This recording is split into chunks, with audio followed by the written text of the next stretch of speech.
എൻ്റെ വിനീതാഭിപ്രായത്തിൽ പാകിസ്ഥാൻ പേടിച്ച് പിന്മാറും എന്ന ധാരണയിൽ നമ്മൾ മുന്നോട്ട് പോകുന്നത് അത്ര ശരിയായിരിക്കില്ല. കാരണം പാകിസ്ഥാൻ 2 യുദ്ധത്തിൽ നമ്മളുമായിട്ട് ഏറ്റുമുട്ടിയതാണ്. നമ്മുടെ ഭടന്മാർക്ക് ഒരുപാട് നാശനഷ്ടങ്ങൾ വരുത്താൻ അവർക്ക് സാധിച്ചിട്ടുണ്ട്.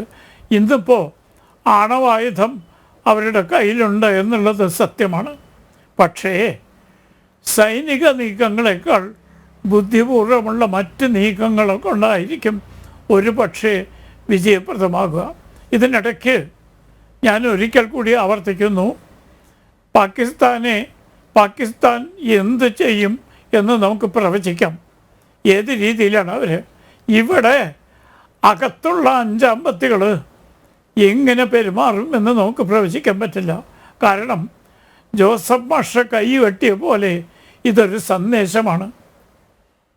ഇന്ത്യക്കാർക്കും ഇന്ത്യയിലെ ഭൂരിപക്ഷ സമുദായത്തിനും ഉള്ള ഒരു സന്ദേശമാണ് ഈ 4 ജിഹാദികൾ, ഭീകരവാദികൾ, മതഭീകരവാദികൾ രാജ്യത്തിന് നൽകിയത്.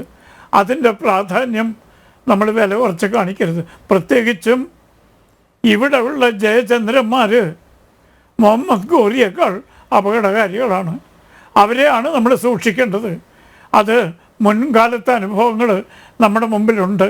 നമ്മുടെ രാജ്യം യുദ്ധം ചെയ്യുമ്പോൾ പുറത്തുള്ള ശത്രുവിനേക്കാൾ അകത്തുള്ള ശത്രുവിനെയാണ് നമ്മൾ പേടിക്കേണ്ടത്. പ്രത്യേകിച്ചും സംഘടിതമായ രാഷ്ട്രീയ പ്രസ്ഥാനങ്ങൾ ചിലരുടെ നിലപാടുകൾ കാണുമ്പോൾ വാസ്തവത്തിൽ നമുക്ക് അത്ഭുതം തോന്നും. രാജ്യസ്നേഹികൾ ഞെട്ടി വരച്ചിരിക്കുകയാണ് ഈ രാഷ്ട്രീയ പാർട്ടികൾ.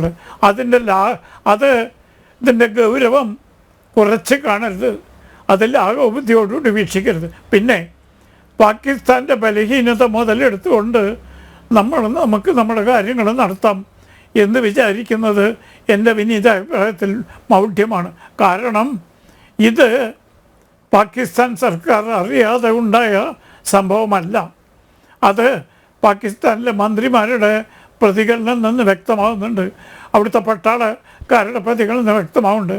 ഞങ്ങൾ കാലാകാലങ്ങളായി സാമ്രാജ്യ ശക്തികൾക്ക് വേണ്ടി ഭീകരപ്രവർത്തനം മനമില്ലാ മനസ്സോടെ നടത്തുകയാണ്.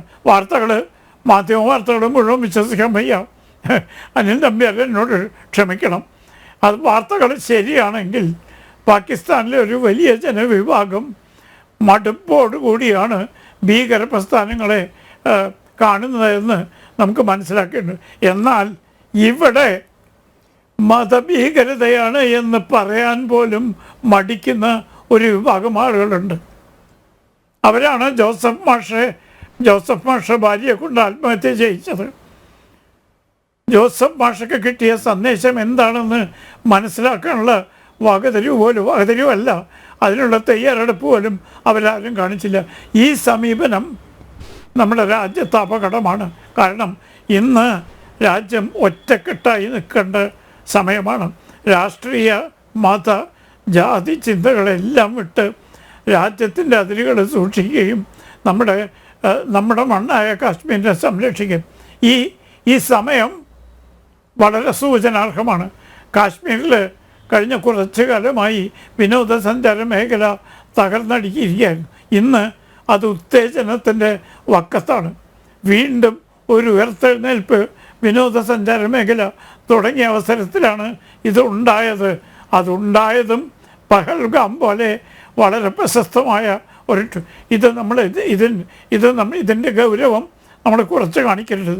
ഇത് എന്തുകൊണ്ടാണെന്നും എന്ത് സന്ദേശമാണ് നമുക്ക് നൽകാൻ ഇത് നടത്തിയ ആളുകൾ ഉദ്ദേശിച്ചതെന്നും നമ്മൾ മനസ്സിലാക്കാൻ ശ്രമിക്കാതിരിക്കുന്നത് നമുക്ക് അന്തിമമായി നമ്മുടെ പരാജയത്തിലെത്തും. ഞാൻ ആഗ്രഹിക്കുന്നു ഒരിക്കലും ഒരു സൈനിക നീക്കം ഉണ്ടാവരുത്.